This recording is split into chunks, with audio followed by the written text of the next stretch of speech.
Let us begin with a warm introduction. Welcome to Time Series in Python. Have you ever wondered how we predict weather, sales, or stock prices? In this lesson, we will explore time series data, what it is, why we care, and how to handle it in Python.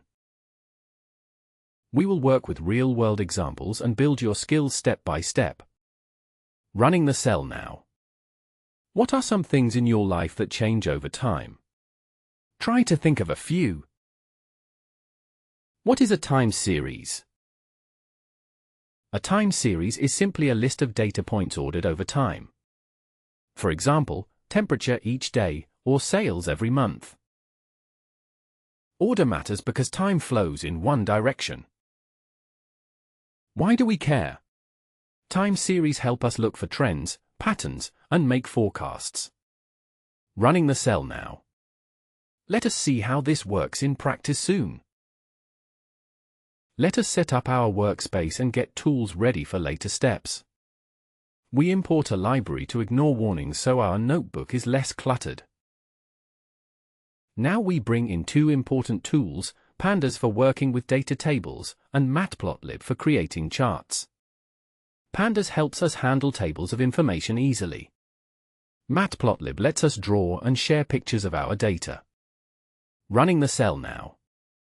If you see an error about pandas or matplotlib, try running this cell again after checking that they're installed. Now we are ready to bring in our time series data. This cell is for our data setup. We are using real historical weather data, daily minimum temperatures in a city called Melbourne, Australia. We copy the link where our data lives online. Now we tell pandas to grab the data straight from the link. We print out its shape to see how many rows and columns we have. Finally, we check the first few rows to get a sneak peek. Running the cell now. Try changing the URL to another CSV link if you want to explore something new. What does the first row look like to you? Data is easier to understand when we can see it visually. Here, we will make our first chart from the dataset. We make a plot that stretches out sideways so it is easier to read. The line follows temperature values in order, connecting one day to the next. The chart has a main title describing what we are looking at. The x-axis shows dates, moving left to right. The y-axis shows the temperature in degrees Celsius. We display the chart below the cell. Running the cell now. Notice the patterns. Can you spot ups and downs in the temperatures? Core components in a time series. Most time series have patterns such as trends, long-term increase or decrease. Seasonality, regular cycles, like monthly or yearly. Noise, random changes, like weather swings. Spotting these makes it easier to predict what comes next. Running the cell now. Can you name an example of each component from your own experience? It is important to check the quality and structure of our data. Now we check what our table looks like behind the scenes. We see its data types, shape, and if there are any extra details stored. We print out if any data is missing, which can cause problems later. This gives us the count for every column. Next, we print a summary of statistics. This shows things like the smallest, biggest, and average temperature. Running the cell now. If you see missing values, think about how you would want to handle them. Let us make sure our date column is truly a timeline, not just text. Here, we tell pandas to understand the date column as real-time points. With this, we can sort, filter, or plot by date with less effort. We set the date as our main index so every row lines up with a point in history. Running the cell now. Try removing .set_index and see what changes in plotting later. Safe access and common errors. When working with time series, it is easy to accidentally try looking up a date that does not exist. Always double-check your time values before slicing or searching. Python will show a key error if you try to look up a missing value. Running the cell now. Let us practice looking up some dates next. Let us safely find the temperature for a specific day. We want to look up the temperature on January 3rd, 1990. We store this date in a variable for easy reuse. We ask pandas if our chosen date is in the data index. If it is, we print what the temperature was that day. If it is not there, we tell the user it is missing. This is a safe way to check before accessing information. Running the cell now. Try a different date to see what comes up for you. What if our date does not exist in the data?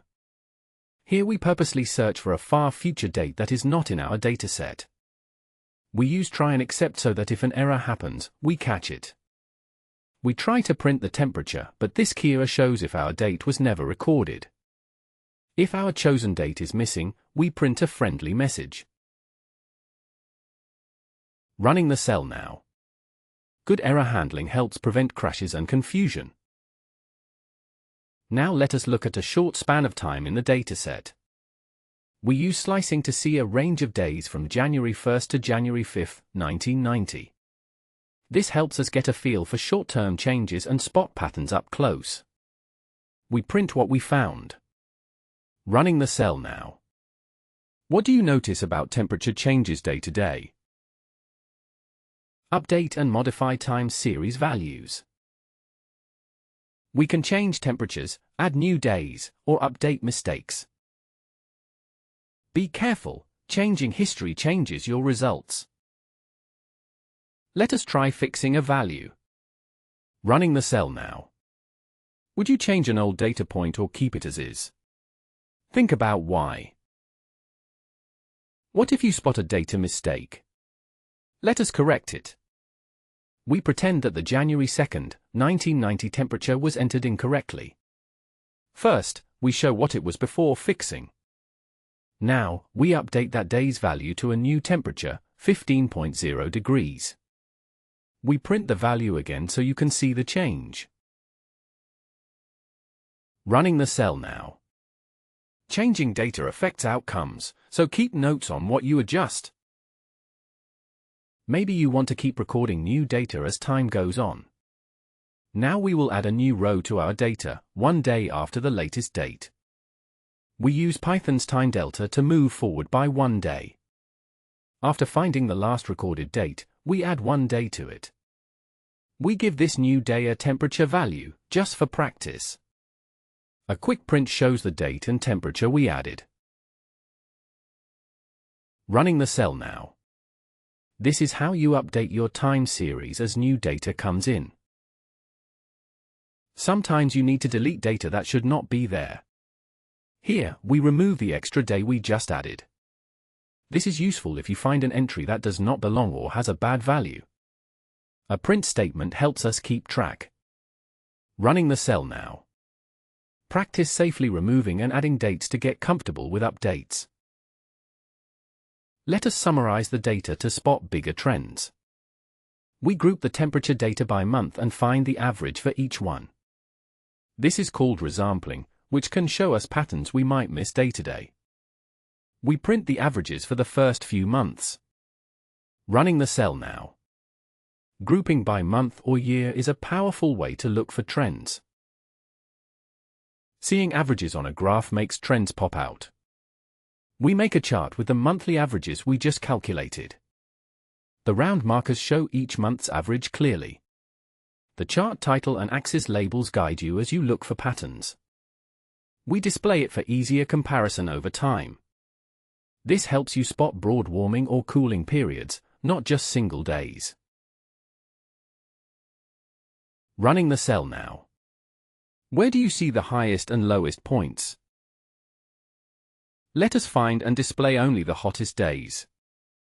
We ask pandas to filter our data so we see only days above 20 degrees Celsius. This is a simple way to answer real-world questions, like which days were unusually warm. We print a few results to look for interesting patterns. Running the cell now. Filtering helps you focus on just what you care about. It is easy to spot record-breaking events with this method. We use pandas functions to find the lowest temperature ever recorded in the dataset. Then we find the exact date when it happened. We print out the coldest day and its temperature for reference. Running the cell now. You can look for heat waves in a similar way using max instead of minute. If you want to predict the future, you need to split your data.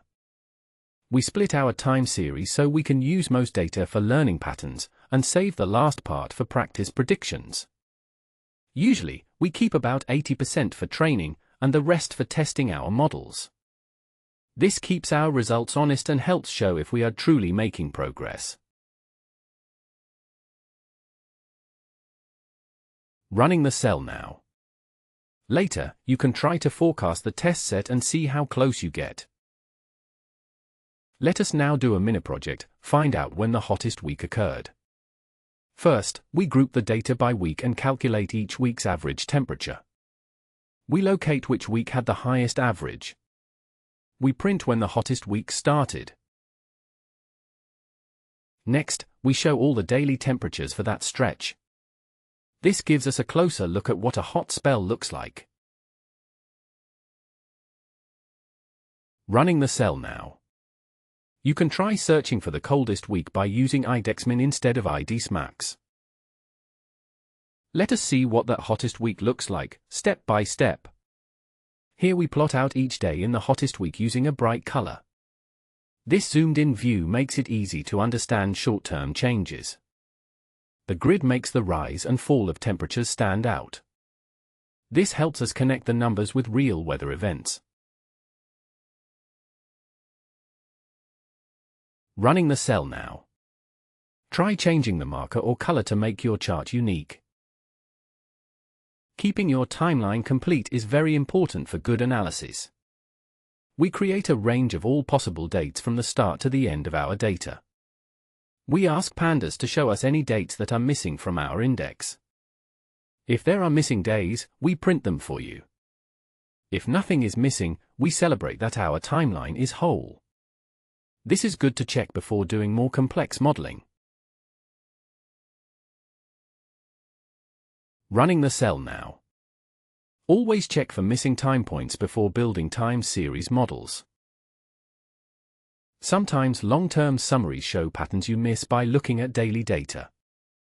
We group the data by entire years to see big picture warming or cooling. This is useful to spot climate shifts or big changes in general. We plot the result with years on the x-axis and mean temperatures on the y-axis. The chart uses circles at each point, making each year clear. This is a good method for exploring long time periods. Running the cell now. Try using this for different columns or other datasets too. Let us make our code interactive and practice with different years. We ask the user to enter a year using the input function. We convert what they type to an integer to make it safe to use. We pull out just the data for that year. Next, we calculate the monthly averages. A print statement shows the results for each month. This helps you answer real questions for any year you pick. Running the cell now. Try this with a few different years, or use a year you are curious about. Recap. You have learned how to load, view, and modify real-time series data in Python. You can now plot, filter, and summarize data across days, months, and years.